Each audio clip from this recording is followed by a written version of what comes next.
Olá, estamos de volta com mais um programa História Atual. Nos últimos dias, muita polêmica em torno das declarações do presidente Lula quando da sua visita à Etiópia. Outra polêmica é o silêncio do ex-presidente Bolsonaro quando esteve na Polícia Federal. Domingo passado, o ato na Avenida Paulista, também que está ocupando os espaços da mídia, é a possível cassação do senador Sérgio Moro. Nós temos muitos assuntos a tratar ao longo do mês. Mas hoje, o nosso programa vai tratar de um assunto que ainda está na mídia e que merece algumas reflexões. O que você acha? Você que acompanha o nosso programa, que acompanha o nosso canal. A declaração de Lula, quando ele disse que o que estava acontecendo em Gaza, que o genocídio em Gaza poderia se comparar, poderia remeter todos nós a uma reflexão sobre o que aconteceu na Segunda Guerra Mundial com os judeus, o massacre promovido por Hitler sobre os judeus. O que você acha dessa declaração de Lula? Você acha que o presidente Lula, ao pronunciar o seu pensamento sobre isso, ele pode ser acusado de antissemita? Criticar o Estado sionista de Israel e o massacre que ele está promovendo em Gaza condiciona alguém que faz a crítica a ser antissemita? A política externa brasileira, principalmente em relação ao Estado de Israel, está sendo bem conduzida? O que você acha? Vamos conversar um pouco sobre isso? Não saia daí. Depois da vinheta, vamos conversar sobre isso e outros assuntos do seu interesse.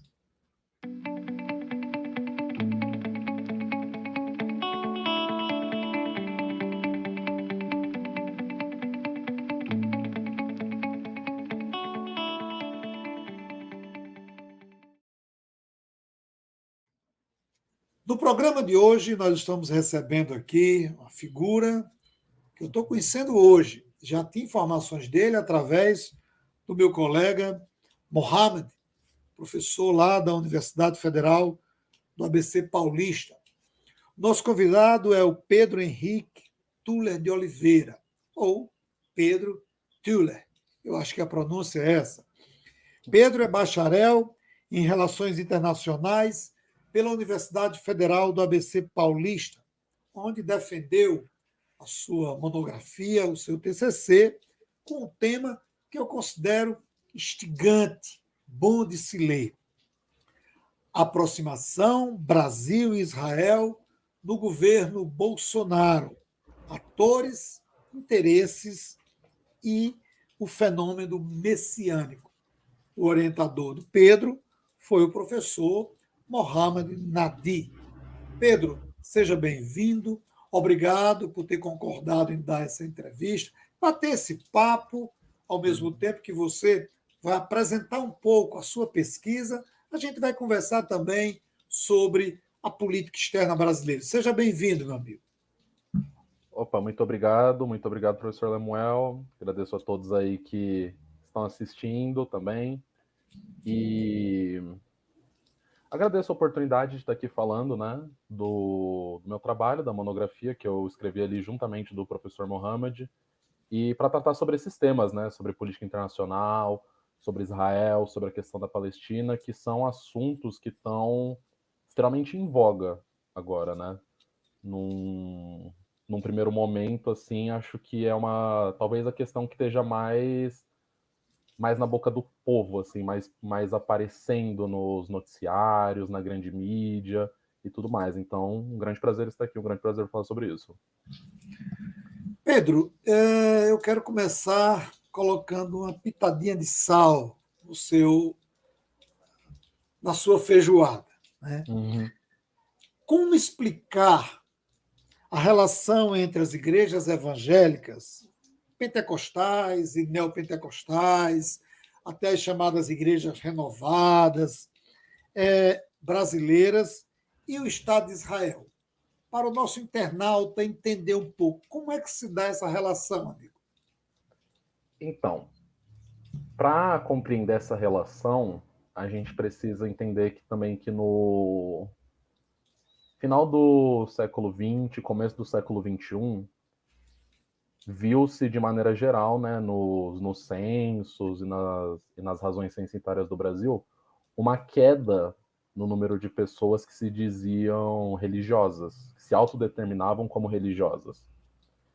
E é sabido que o Brasil é um país de colonização católica e que por muito tempo teve, creio que ainda até tenha, uma maioria católica.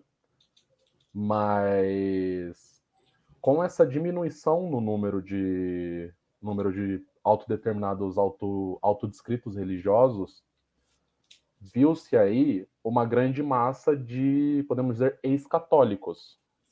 Pessoas que, por mais que ainda tinham em seu âmago uma prática religiosa, uma ideia religiosa, viram uma certa ruptura ali com o catolicismo.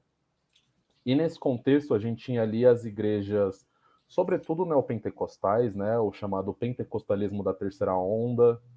Ali a gente vê Universal do Reino de Deus, Internacional da Graça de Deus, principalmente essas igrejas, mas também diversas outras, tentando captar esses ex-católicos.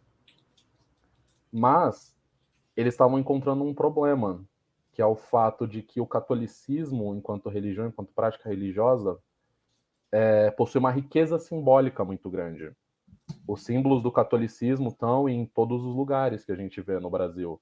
A gente vê sempre o crucifixo, a Virgem Maria, a Nossa Senhora de Aparecida, os santos. No imaginário popular, o catolicismo, os símbolos do catolicismo são muito presentes. E as igrejas pentecostais, as igrejas evangélicas, por elas terem também como muito forte da sua prática a oposição à idolatria, né, a oposição aos ídolos, aos símbolos, eles estavam tendo bastante dificuldade em captar esses ex-católicos por conta de vou colocar uma pobreza de um capital simbólico. E, para tanto, eles estavam precisando pegar símbolos que fossem possíveis de ser entendido através de uma lógica cristã, fossem possíveis de ser entendido através de uma leitura bíblica, mas que não remetessem ao catolicismo. Tá dando para entender? Basicamente precisar de símbolos ali que de alguma maneira estivessem na Bíblia ou conversassem com a Bíblia de alguma forma, conversassem com a leitura evangélica, pentecostal, não pentecostal da Bíblia, mas que não fossem os símbolos católicos. E o que melhor se encaixava nisso acabaram sendo os símbolos judaicos, acabaram sendo o shofar, que é aquele, parece um berrante feito de chifre de carneiro, o kippah, que é aquele chapéu tradicionalmente judaico, o menorá, que é o castiçal de 7 velas, a estrela de Davi, principalmente, que são símbolos judaicos, mas que foram injetados nessa cultura, nessa prática evangélica, como maneira de produzir um capital simbólico, maneira de produzir símbolos, produzir simbologia que atraísse e que fizesse sentido para esses ex-católicos, essas pessoas que deixaram o catolicismo. E isso acabou criando uma espécie de um evangélico que ele tem uma identidade religiosa mista, uma religiosidade ambígua, que ele é ao mesmo tempo evangélico, mas ele tem noção que são símbolos judeus. Então é um evangélico judaizado, vamos dizer assim, como se tivesse ocorrido uma judaização do neopentecostalismo em busca desse capital simbólico. Isso faz com que esses evangélicos, entre aspas, judaizados, eles criem uma sensação de identidade com os judeus, principalmente israelenses. Não com o povo judaico de maneira geral, mas com o povo judaico de Israel. tanto pela centralidade de Israel nos textos bíblicos, quanto por essa questão do capital simbólico, quanto pela questão das caravanas missionárias, caravanas religiosas que vão para Israel. Então aí, essa relação das igrejas evangélicas com Israel surge por conta dessa identificação, essa identidade que os evangélicos, esses novos evangélicos judaizados, têm com Israel, por meio principalmente dos símbolos. Estamos conversando com Pedro Tuller, ele é bacharel em Relações Internacionais pela Universidade Federal do ABC Paulista. Pedro, saindo um pouco dessa questão da relação das igrejas neopentecostais com o Estado de Israel, e entrando um pouco na política, mas não deixando de envolver essa simbologia na relação com o Estado de Israel. O seu TCC, o seu trabalho, ele discute muito bem essa questão que se mistura uma identidade religiosa com a diplomacia entre os dois países e no governo Bolsonaro. Como é que você faz, como é que o internauta pode fazer uma relação entre o bolsonarismo e o Estado sionista de Israel? Existem alguns pontos que explicam isso.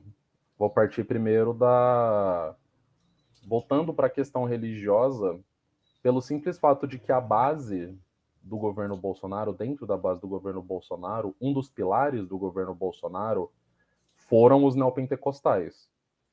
Nós víamos ali diversos evangélicos e líderes evangélicos que de alguma forma estavam inseridos na política ou fora da política, fora da questão verdadeiramente institucional, ali declaravam o seu apoio e contavam com o apoio recíproco do governo do Bolsonaro. E, como já discutido, Israel tem uma centralidade muito grande para os evangélicos, para algumas denominações evangélicas. Inclusive, principalmente para algumas correntes teológicas evangélicas, sobretudo a corrente do dispensacionalismo. Não vou entrar em muitos detalhes, porque a teologia em si não é exatamente a minha área, mas é uma corrente principalmente evangélica que coloca Israel como a total centralidade. E é uma corrente que tem se popularizado nas igrejas brasileiras. Então, sendo Israel um país tão central para os evangélicos, compunham essa base do governo Bolsonaro, você tinha ali essa pressão interna, essa pressão doméstica, que fomentava essa aproximação entre os dois. Existia dentro do governo, na verdade, existia até antes mesmo, diversos grupos políticos evangélicos da bancada evangélica, da dita bancada evangélica do Congresso e do Senado, que eram grupos que fomentavam a relação Brasil-Israel, o grupo da amizade Brasil-Israel e tudo mais, liderado por evangélicos. Então, um dos pilares que explica a relação do bolsonarismo com o governo de Israel é isso, é a participação das igrejas na base do governo Bolsonaro e a proximidade que essas igrejas têm com Israel, a afinidade que essas igrejas têm com Israel. Além disso, politicamente falando, existe a questão do governo Bolsonaro ser um governo que foi extremamente alinhado ao governo estadunidense, principalmente o governo do presidente Donald Trump. E os Estados Unidos, de maneira geral, são o maior aliado de Israel. Então, um alinhamento automático com os Estados Unidos implicaria, então, num alinhamento direto com Israel. E a gente teve ali o caso da tentativa da transferência da embaixada, né, de Tel Aviv para Jerusalém, que foi uma grande polêmica, porque mais cedo, salvo me engano, naquele mesmo ano ou no ano anterior, ocorreram a transferência de outras embaixadas de Tel Aviv para Israel. Salvo melhor juízo, a embaixada dos Estados Unidos foi para Jerusalém. A embaixada, se eu não me engano, foi da Nicarágua, mas eu posso estar enganado. E de mais algum outro país latino-americano que agora me escapa. Mas existiu esse movimento de transferência de embaixadas. E qual que é o grande ponto nisso. Por que isso acaba sendo tão polêmico? Porque as Nações Unidas, a ONU, a Corte Internacional não reconhece Jerusalém como a capital de Israel, porque Jerusalém, teoricamente, é uma cidade internacional. É uma cidade que não seria uma posse, vamos colocar assim, do governo de Israel. Então, ao transferir a embaixada de uma região, de uma cidade, para uma cidade, entre aspas, internacional, você estaria reconhecendo aquela cidade como sendo a capital de Israel. Ou seja, você estaria legitimando aquele lugar como sendo a capital, de fato, de Israel, o que também é uma partícula, mas é uma partícula importante do projeto sionista.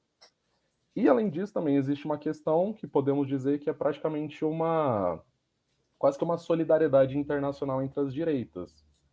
O que a gente viu nos últimos anos, essa ascensão das direitas, a gente vê alguns elementos em comum.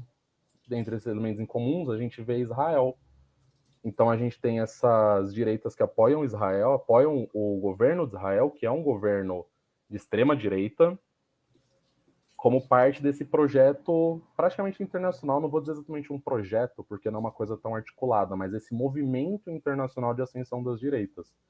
Então você tem um alinhamento com os Estados Unidos, você tem a parte dessa onda de ascensão das direitas, e você tem a questão dos religiosos na base do governo Bolsonaro, que criam esse alinhamento tão grande entre o governo Bolsonaro e o Estado de Israel. Muito bem. Estamos conversando com Pedro Tuller, bacharel em Relações Internacionais pela Universidade Federal do ABC Paulista. Antes de irmos para a próxima pergunta, você que entrou agora do canal, mas não é inscrito, se inscreva, dê o seu like, compartilhe a nossa programação, assista outras entrevistas. Toda quarta-feira, às 18 horas, nós temos esse encontro. Eu, você e o entrevistado, para falarmos de história, política, economia, meio ambiente, o assunto que você sempre nos pede. O espaço aqui é aberto. Você pode sugerir, você pode dar a sua opinião, você pode fazer a sua crítica. É importante a sua participação para fortalecer a mídia alternativa. Pedro, vamos sair um pouco do governo anterior de Bolsonaro, um pouco dessa questão religiosa. Eu queria, amigo, que você fizesse uma avaliação da atual política externa brasileira, em especial olhando para o que está ocorrendo na Palestina. Então, o Brasil, historicamente, sempre tentou manter ali na região, no Oriente Médio, de maneira geral, uma relação de equidistância entre os países. Ou seja, manter-se mais ou menos a uma distância igual e tratar com isonomia os diferentes países da região. Na questão de Israel e Palestina, no conflito Israel-Palestina, o Brasil ele sempre tentou também manter essa questão de equidistância, mas pragmaticamente falando, o Brasil ele sempre teve muito mais afinidade com a Palestina. A Palestina e, pois, por extensão, os países árabes sempre tiveram mais a oferecer ao Brasil. E o Brasil sempre teve mais a oferecer a esses países do que na relação com Israel. E nos primeiros governos, isso foi uma coisa que iniciou-se há muito tempo, teve seu primeiro grande foco no governo Geisel, de todos, mas essa questão persistiu, e agora no governo Lula, nos primeiros governos Lula, na verdade, a gente viu o Brasil ali numa tentativa de diplomaticamente alcançar um protagonismo, alcançar um destaque para a diplomacia brasileira, e esse destaque vinha através da tentativa de mediar ali o conflito. Sempre foi a grande letra dos governos Lula, foi essa tentativa da diplomacia brasileira de solucionar as controvérsias. Hoje em dia, o que a gente vê é o governo Lula tentando, mais uma vez, ali se posicionar a favor da Palestina, mas não como uma maneira de favoritismo, mas é alimentada principalmente por uma ideia, ao meu ver, pelo menos, humanista, até humanitária, porque a gente vê que a Palestina, sendo um país na situação que é, uma região na situação que é, do controle de Israel, do controle colonial de Israel na região, sempre foi uma região que passava por situações muito precárias. Sempre teve uma grande dependência ali no auxílio internacional. E o presidente Lula, ele tem essa questão, essa perspectiva humanista, de dar foco à situação humana, de tentar solucionar o problema pelo custo humano que esse problema está tendo, pelas mortes que estão tendo, pela destruição que está tendo, pela destruição da infraestrutura que está tendo, dar luz a essa emergência aos olhos dele. Então, tanto tem uma perspectiva pragmática nessa política, nessa ideia de dar visibilidade ao que está acontecendo em apoio à Palestina, tem uma questão pragmática da relação do Brasil com o resto da região, com os países árabes, mas também tem a questão diplomática do Brasil tentar retomar o posto de protagonista, de solucionador das disputas internacionais, mas também tem uma questão humanista, ou que os críticos chamariam de terceiro-mundista. Essa ideia de realmente uma solidariedade ali entre os países, e principalmente os países que estão numa situação de vulnerabilidade, que é o caso da Palestina. Muito bem. Pedro, a declaração de Lula sobre o genocídio em Gaza, quando da sua viagem ao continente africano, ele foi perguntado numa coletiva, e o Brasil inteiro acompanhou isso. São diversas as reações, diversas as opiniões sobre a declaração de Lula, quando ele afirmou que na história nada se comparava ao que está ocorrendo em Gaza. Aí ele completa. Aliás, quando Hitler agiu, lutou, fez, exterminou 6 milhões de judeus. Essa declaração de Lula caiu como uma bomba, né, na diplomacia israelense, no Itamaraty, no Congresso Nacional e em outros países. Mas o que me chamou a atenção, Pedro, foi que aqui dentro do Brasil, as reações contra a fala de Lula foram maiores do que na imprensa internacional. Alguns chefes de Estado, alguns diplomatas deram suas opiniões, até discordando, que é um direito de cada um concordar ou não com a posição de um chefe de Estado. Mas as reações dentro do Brasil, principalmente por parte da imprensa, foram reações diferentes das reações do resto do mundo. Como é que você avalia a fala do presidente e as reações dentro e fora do Brasil? Tá. O assunto no momento, né? Mas como eu avaliei a fala do presidente, foi uma fala, ao meu ver, acertada, porém todos reconheceram, provavelmente o presidente seria a primeira pessoa a reconhecer isso, é uma fala indigesta. É uma fala forte, uma fala pesada e uma fala que diz muito. Mas, num primeiro ponto, a gente observa o local, o espaço que ele fez essa fala. Estava num congresso ali no continente africano, e os países africanos estão, em grande parte, também denunciando o que está acontecendo, também denunciando o Estado de Israel, salvo o melhor juízo.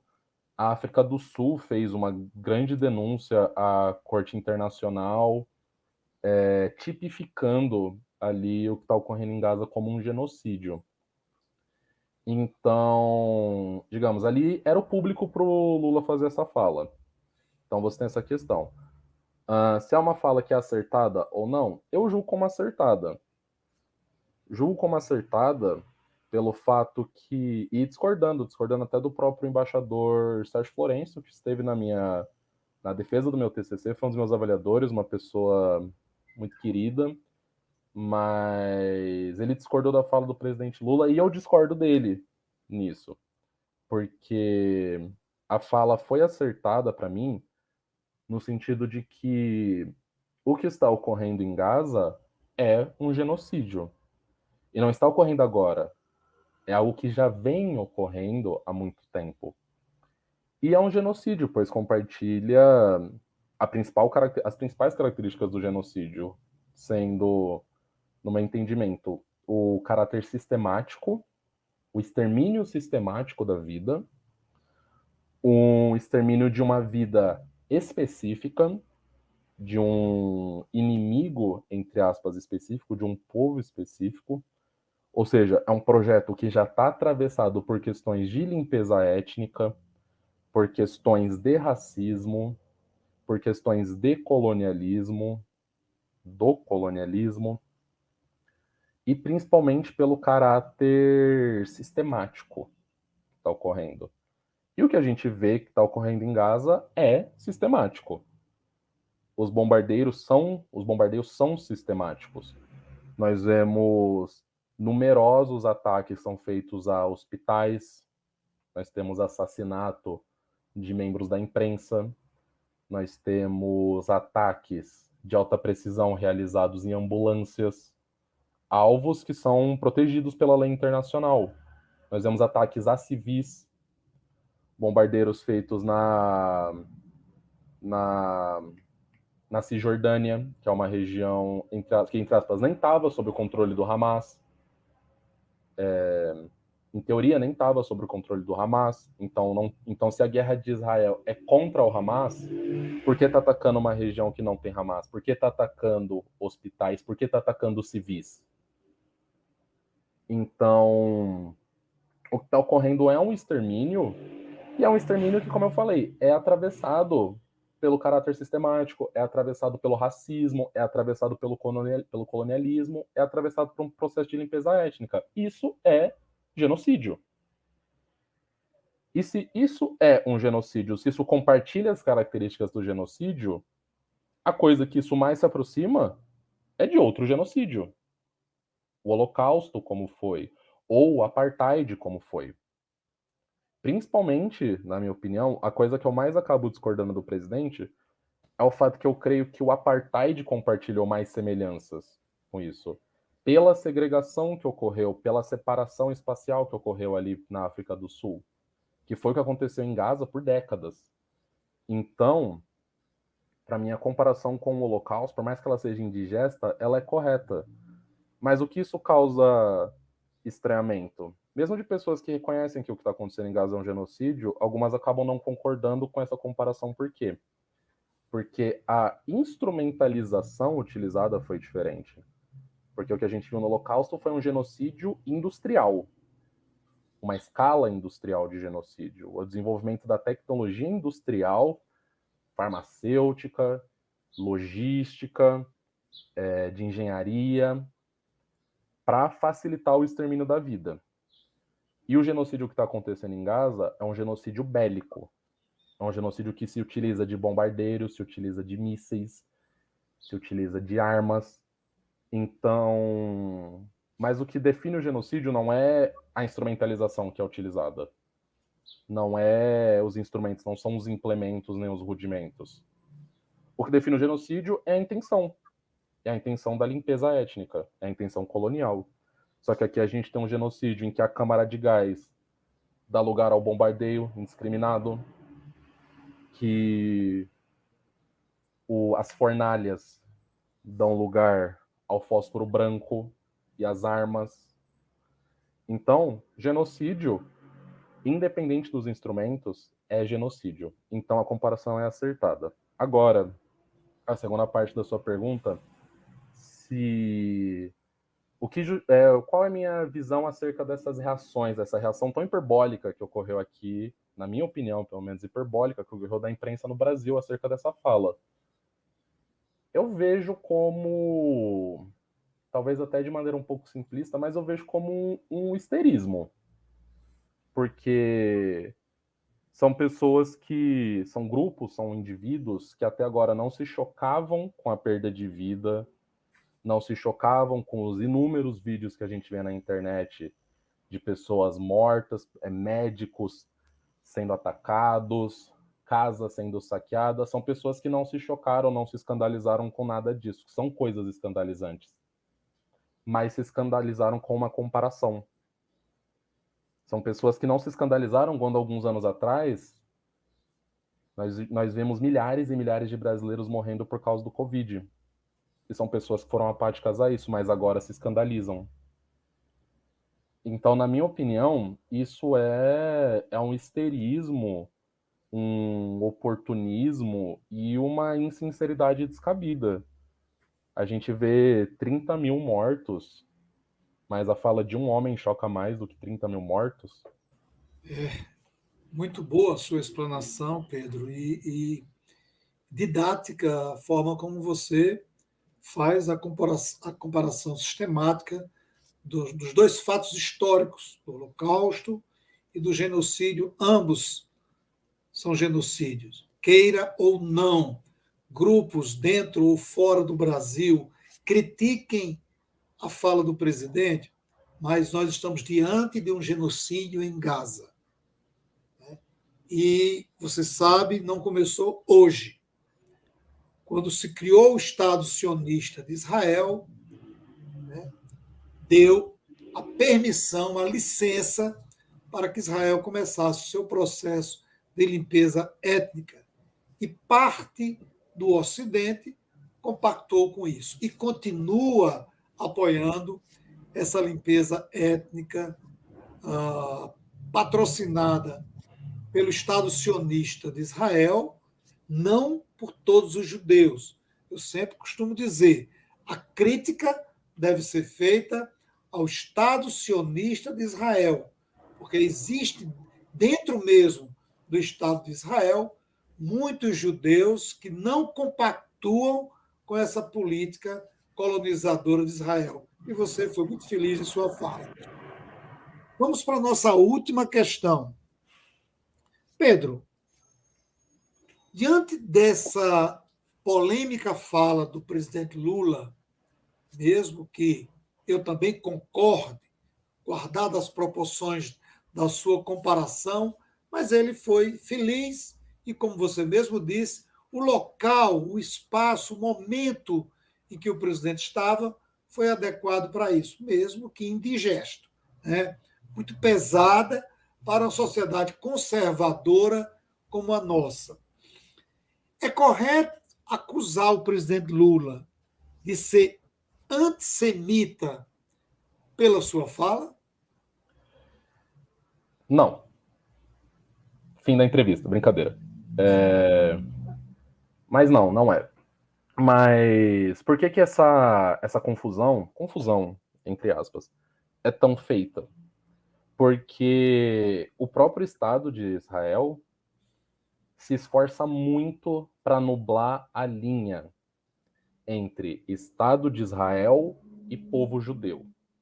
Quanto mais o Estado de Israel conseguir falsamente, devo acrescentar falsamente, se posicionar como representante de todos os judeus, mais ele consegue posicionar todas as críticas como se fossem antissemitismo, como se fosse racismo, como se fosse perseguição.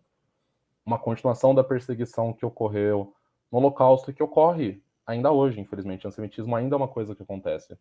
Mas eu vejo como um oportunismo do Estado de Israel fazer isso, porque, como você mesmo falou, dentro de Israel existem indivíduos, existem grupos, sobretudo o que mais eu vi foram judeus ortodoxos, se posicionando contra o sionismo, porque sionismo e judaísmo nunca foram sinônimos. Por mais que os sionistas muito se esforçassem para que Israel virasse sinônimo, virasse metonímia de judeu. E não é o caso. Seria o mesmo que, um exemplo talvez até banal, você ter um presidente negro, por exemplo, o próprio Barack Obama, que é acusado por fazer crimes de guerras e ataque de drones no Oriente Médio. Seria mesmo que falar que atacar o Barack Obama por fazer esses ataques, você estaria sendo racista. Você estaria atacando todas as pessoas pretas, todas as pessoas negras, afrodescendentes e africanas do mundo por você estar criticando ele. Então, não. A fala de Lula não foi antissemita pelo simples fato que Israel e judeu não são sinônimos. Estado de Israel e povo judeu são coisas completamente diferentes. Por mais que Israel se esforce muito para nublar isso, porque é conveniente para eles nublarem isso. É conveniente para eles promoverem esse genocídio ao mesmo tempo que vão nas cortes internacionais com os símbolos dos campos de concentração, com a estrela de Davi costurada no peito, como se tivesse remetendo à imagem do Holocausto. Então, a fala do presidente Lula, na minha opinião, além de não ser antissemita, muito incomoda, porque o Holocausto era o martelo que Israel, o Estado de Israel usava para tentar destruir todas as críticas. O antissemitismo é a arma que é o discurso que eles mobilizam contra qualquer crítica, sendo que críticas ao Estado de Israel não são críticas antissemitas, são críticas que são antifascistas, antirracistas, anticoloniais, porque, mais uma vez, o grande ponto, Estado de Israel e povo judeu, duas coisas completamente diferentes. Estamos terminando o nosso papo aqui com o Pedro, muito proveitoso, muito didático, esclarecedor. E eu abro para você, amigo, fazer as suas considerações finais. Minhas considerações finais é agradecer aqui a oportunidade de estar falando sobre isso, um tema que é muito importante. Agradecer também ao meu professor Mohamed, né, por fazer essa ponte também, sempre muito bacana. E uma coisa talvez até duas, na verdade. Primeiro, em notícias atuais, não sei se você viu, professor, mas a ocorrência, não sei se foi hoje ou se foi ontem, de um membro ativo da Força Aérea dos Estados Unidos que, em protesto ao genocídio em Gaza, praticou autoimolação, né? Incendiou o próprio corpo diante do consulado israelense nos Estados Unidos. Não sei se o senhor viu, mas ele fez, mas toda a coisa toda é gravada. Por um lado, não recomendo que as pessoas vejam, porque é uma cena horrível, é uma cena muito pesada, é uma cena muito forte. Mas se forem ver, vejam só o comecinho, vejam o discurso dele, vejam a fala dele. O homem chamava, né? Chamava porque veio a falecer por conta desse protesto, mas o primeiro nome dele era Aaron. E a fala dele foi muito simples, foi que ele não queria mais, ele ia praticar um tipo de manifestação extrema, mas que ele não queria mais ser cúmplice do genocídio. Não queria ser cúmplice do genocídio em Gaza. E as últimas palavras dele foram Palestina livre. Então, queria trazer esse sacrifício, né? Podemos até um martírio praticamente, que ele até compara, ele diz que por mais que pareça extremo, não é nada extremo comparado com o que as pessoas em Gaza estão passando. Então, em primeiro ponto, eu queria trazer isso. E, num segundo ponto, queria fazer uma recomendação, porque no dia de hoje, mais cedo, um youtuber britânico, produtor de conteúdo britânico, ele lançou um vídeo chamado simplesmente Palestina, em que ele explica, na minha opinião, de maneira bastante didática, não toda, mas explica a questão que está ocorrendo na Palestina, explica o genocídio, os motivadores, analisando discursos e confrontando casos da política genocida do Estado de Israel ali na Palestina.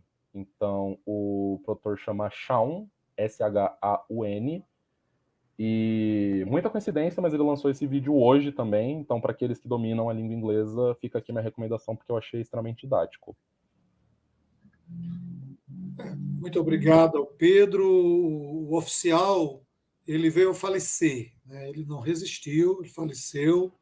O Aaron Bushnell, realmente foi um fato lamentável e, como você disse, não é bom esse tipo de protesto, porque aumenta a dor das pessoas. Eu quero agradecer ao Pedro, quero agradecer também ao Mohamed por ter indicado o Pedro, um papo muito bom. Espero, Pedro, que a gente volte a conversar sobre outros assuntos da política externa do Brasil.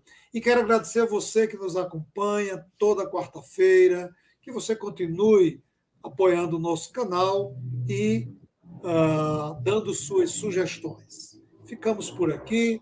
Até a próxima quarta-feira. Um forte abraço a todos e a todas. Até mais.